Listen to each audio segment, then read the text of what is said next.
Salut à tous la team OL, Thomas M. Show pour OL Fan TV. Très heureux les gars de vous retrouver pour une nouvelle vidéo. Vous aviez l'habitude un petit peu de ce panorama qui est derrière moi, c'est la tour de la Pardieu. Il fait beau à Lyon, pour combien de temps je ne sais pas, je crois que ce week-end un temps automnal arrive, en tout cas il fait beaucoup plus frais. On a sorti le trench d'inspecteur Colombo, voilà pour l'occasion. J'espère que tout le monde va très bien à la veille de ce week-end, à la veille de notre pain quotidien, comme je l'appelle, comme Rudy Garcia l'appelle, c'est-à-dire cette Ligue 1. Match contre Lorient, dimanche à 17h, vous aurez bien sûr un avant-match, présentation du match contre Lorient. Mais cette vidéo, c'est OL Daily Mercato, ça bouge un petit peu, il y a des rumeurs, toujours un petit peu les mêmes. Et puis, il y a cette interview de Jean-Michel Aulas qui est de plus en plus rare dans les médias, qui est de plus en plus rare sur Twitter, ce qui est très étonnant. Paraît-il qu'il aurait une vie amoureuse trépidante. En tout cas, il aurait trouvé une nouvelle compagne qui lui mobiliserait un petit peu son temps. Je ne sais pas s'il faut croire en tout cas à ces choses-là. Mais il a donné quand même une interview au Progrès. D'ailleurs, je l'ai sous les yeux, j'ai surligné des passages intéressants. Petite interview où il revient un peu sur les sujets chauds d'actualité de l'OL et du mercato, et Dieu sait qu'il y en a. Et puis il est... Oula, je vais me faire piquer par une guêpe. C'est toujours le même délire. Bon, c'est bon, elle est partie. J'ai peur des guêpes. Bon, je pense que vous aussi. Et puis il a donné aussi une conférence à l'ESC 3, je crois, où il a parlé un petit peu business olympique lyonnais. Il a glissé un tacle à Pierre Kalulu, voilà, directement. Soi-disant Maldini, qui l'aurait eu au téléphone, lui aurait dit que Pierre Kalulu n'allait pas réussir au Milan AC. Moi, je pense que c'est un petit peu des conneries, mais bon, il avait envie de la placer, celle-là. Il a parlé des nombreuses pertes, et notamment de ces 100 millions d'euros de pertes qui obligent l'Olympique Lyonnais à vendre ses meilleurs joueurs. Chose qu'il dément dans cette interview. Alors, avec Jean-Michel Aulas, c'est tout et son contraire, c'est toujours le paradoxe en permanence. Et alors, déjà, dès le début de l'interview, alors que la question était Jean-Michel Aulas, comment vivez-vous cette période? Il dit tout de suite, d'abord, c'est Juninho le patron. De la même manière que Juni a la responsabilité des transferts, Rudy Garcia a vocation à entraîner l'équipe que Juninho a structurée. Les responsabilités sont claires et précises. Il y a des discussions entre Bruno Chéroux et Juni, et entre Rudy Garcia et Juni. C'est normal et ça fait progresser. Je suis content des choix de Juni, des options qu'il prend, de la manière dont il travaille. Ça fait écho un petit peu, tout ça, à l'édito de Hugues. Si vous ne l'avez pas vu, je vous invite à voir. C'est la dernière vidéo que j'ai faite hier, où il dit qu'on doit donner toute la responsabilité du sportif à Juninho, qu'on doit structurer finalement l'organigramme autour de Juninho. C'est indispensable, et d'ailleurs c'est ce que dit un petit peu Jean-Michel Aulas. En gros il dit moi je me mets en retrait et c'est Juni qui doit gérer. C'est Juni qui gère. Il gère tout le sportif, c'est lui un petit peu qui est la tête de pont de toutes les têtes pensantes de l'Olympique Lyonnais. Alors est-ce que c'est de la communication ou alors vraiment c'est ce qu'il pense? Vous me direz en commentaire ce que vous pensez de cette citation de Jean-Michel Aulas sur Juninho. Alors quand le journaliste lui demande comment ça se fait qu'il est moins présent, il dit « Je laisse les gens s'exprimer », donc les têtes de pont de l'OL, de façon à ce que si je ne suis plus là, le club puisse fonctionner. Ça c'est très étonnant cette phrase de Jean-Michel Aulas, « Si je ne suis plus là ». Qu'est-ce que ça veut dire? Est-ce qu'il voit qu'à court terme ou à moyen terme, il se voit vraiment partir? C'est une question à se poser parce que c'est vrai que cette mise en retrait, elle est assez interrogatoire. On peut s'interroger de cette mise en retrait soudaine de Jean-Michel Aulas. D'ailleurs, à l'ESC 3, on lui a posé la question à savoir si Tony Parker serait le futur président. Il a dit moi je m'entends bien avec lui, je l'ai proposé au conseil d'administration, il est rentré au conseil d'administration, mais ça sera l'administrateur principal, majoritaire, qui décidera de ça. Donc rien n'est encore décidé pour Tony Parker, mais moi j'ai trouvé cette phrase un petit peu étonnante. Est-ce qu'il ne sera plus là dans un avenir à court terme, ou alors si par exemple il a d'autres tâches à effectuer, eh bien les autres sont capables de le remplacer? J'ai l'impression un petit peu que ça en prend cette direction. Alors il parle de mercato, Jean-Michel Aulas, évidemment. Il dit à 10 jours, oui, parce que nous sommes à 10 jours de la fin du mercato, J-10 les gones. Il y a des jours du mercato, aucun des trois, à savoir Aouar, Dembélé ou Memphis Depay n'est parti. Et je n'imagine que cela se fasse. Et je n'imagine pas que cela se fasse. Alors ça, c'est du Jean-Michel Aulas tout craché. C'est-à-dire qu'il met la pression sur les clubs qui veulent ces trois joueurs-là en disant bougez-vous, mettez-nous les sous que nous réclamons, sinon ils ne partiront pas. Donc voilà, il est en train de sortir son meilleur argument, l'argument qu'il a toujours sorti et auquel, bien évidemment, je ne tombe plus du tout dans ce panneau-là. Il dit la meilleure solution, c'est qu'ils restent tous les trois. Oui, ça serait la meilleure solution, puisque, comme l'a dit Geoffroy Garretier, et je suis complètement d'accord avec lui, pour retrouver la Ligue des Champions, il faut garder nos meilleurs joueurs, quitte à leur faire des propositions assez incroyables pour qu'ils nous aident à retrouver cette place en Ligue des Champions qui nous ferait le plus grand bien. Il parle d'Oussem Aouar aussi, il dit Oussem peut se dire que la meilleure chose serait de rester avec nous. Ouais, ça c'est ce que je dis Geoffroy Garretier aussi. Oussem Aouar doit rester à l'Olympique Lyonnais. Et d'ailleurs, à ce propos, Arsenal Fan TV, qui est très, je pense, très informé, a fait part du fait que Oussem Aouar n'était plus forcément la priorité d'Arsenal, puisque l'OL est très exigeant au niveau financier, il réclame beaucoup d'argent, ce qui est tout à fait normal d'ailleurs en passant, et que le club se serait plutôt mis sur Jorginho, le milieu de terrain relayeur de Chelsea. Donc, est-ce que c'est un signe du fait que Oussem Aouar va rester? C'est une question qu'on peut se poser en tout cas. Effectivement, je pense qu'en interne, il y a des tractations énormes, il y a des lobbies, du lobbying pour faire rester et Memphis Depay et Oussem Aouar, ça j'en suis absolument persuadé. Il revient aussi sur les propos de Jeff Renadelaide et il n'y va pas de main morte, Jean-Michel Aulas. Oui, il a un très gros contrat. Tiens, c'est ce que je vous avais dit. Pour un joueur qui gagne 250 plaques par mois, je crois qu'il a juste à se la fermer et arrêter de faire le beau. Donc c'est à peu près ce qu'il lui a dit. On lui a fait confiance. Juni a bien répondu le lendemain de cette déclaration inappropriée. Il parle de déclaration inappropriée quand même. Moi, je n'aime pas les gens qui disent qu'ils veulent partir de l'OL. Je suis comme les supporters. Ça, c'est du Jean-Michel Aulas. C'est-à-dire qu'il se met un petit peu dans la poche les supporters.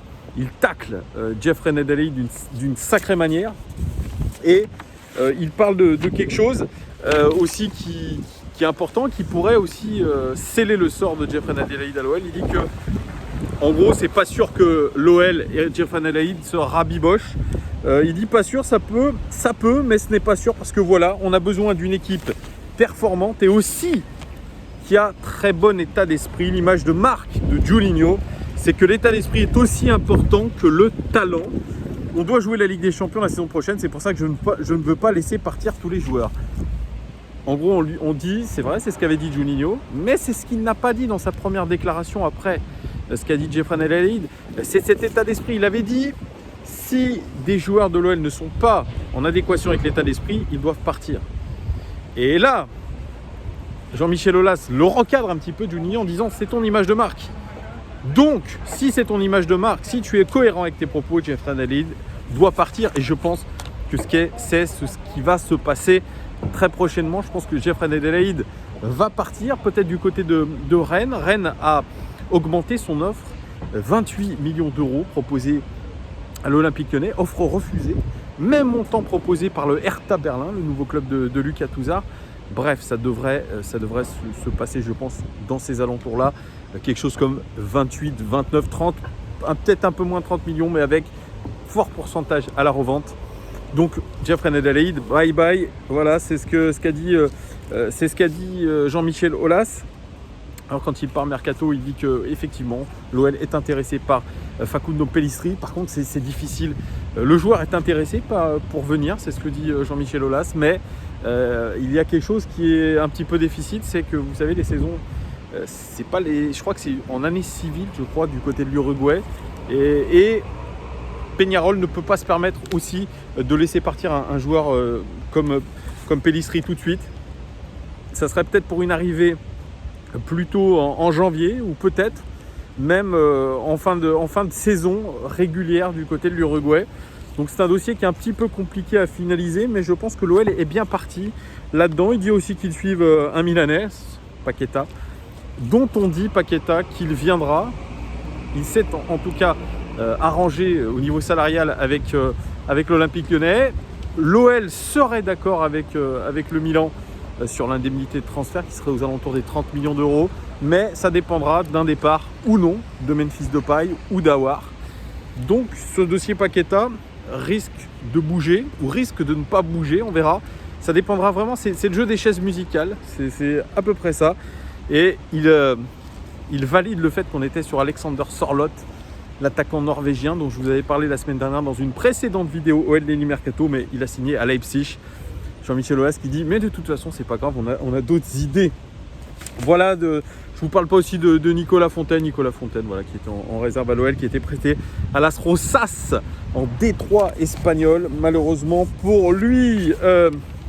Et puis, fin d'interview, il est interviewé sur Rudy Garcia. Eh oui, parce qu'on entend beaucoup de choses sur Rudy Garcia, sur le fait qu'il y a des grosses tensions en interne, qu'on pense à virer Rudy Garcia, que c'est dans les petits papiers. Mais Jean-Michel Aulas nous refait du Jean-Michel Aulas.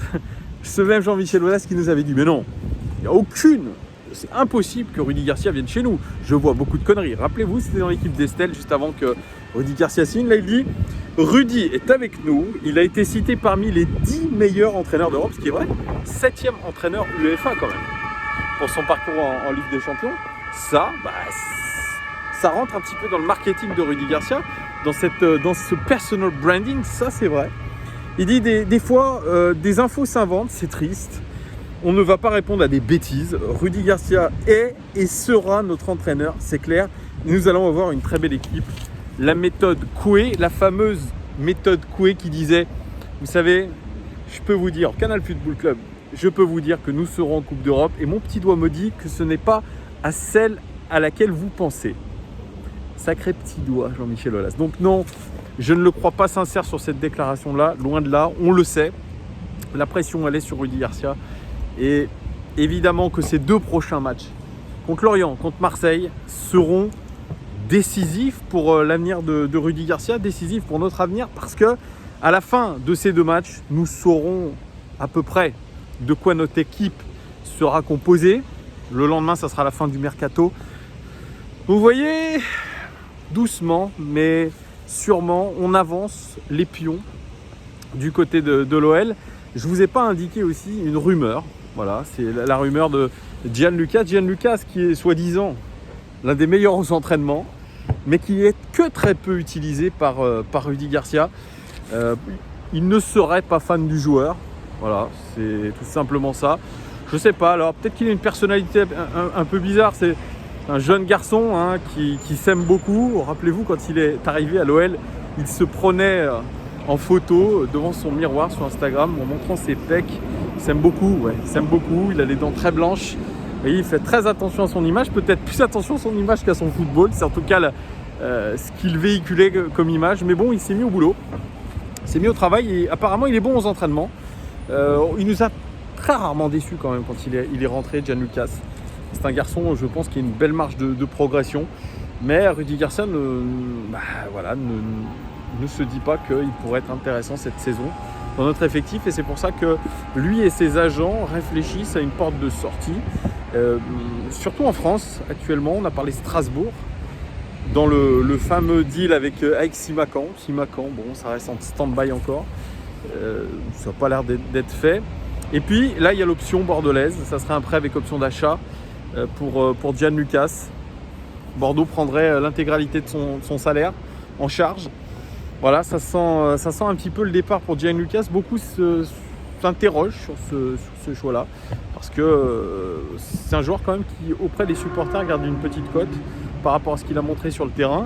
On ne comprend pas que Gianluca soit préféré à un Thiago Mendes au milieu de terrain. Un Thiago Mendes soit préféré à un Gianluca. Mais je pense que c'est l'argent investi aussi. Thiago Mendes, lui, ça aurait pu très bien faire comme Jeffrey Adelaide au bout d'une saison. Après beaucoup de péripéties dans sa vie personnelle, beaucoup de déclarations de sa femme, beaucoup de sorties nocturnes. Ça aurait pu se dérouler un petit peu comme ça. Mais bon, voilà, on préfère aujourd'hui se séparer de Diane Lucas. On verra ce qu'il en est. En tout cas, le mercato sur 10 jours va énormément bouger. Voilà les gones, merci en tout cas de vos abonnements, de vos nombreux commentaires qui me font très chaud au cœur. En tout cas, ce n'est que le début. On est en train de vous préparer une petite émission hebdomadaire. Pas mal, on va faire une petite émission hebdomadaire, donc 45 minutes, 1 heure, avec mes consultants supporters. J'espère que ça vous intéressera. On va mettre ça en place assez rapidement. Voilà, qu'est-ce que je voulais vous dire aussi? Oui, il y aura l'avant-match du match contre Lorient, ça je vous l'ai dit. Il y aura aussi une interview à venir de Giovanni Castaldi, chroniqueur sur la chaîne L'équipe, sur l'équipe du soir et sur RTL. J'espère qu'elle vous plaira cette interview, je la tourne tout à l'heure. Voilà, il ne me reste plus qu'à vous souhaiter un bon début de week-end, une bonne fin de semaine. Et je vous dis à très vite pour un début d'automne tonitruant. Ciao les gars.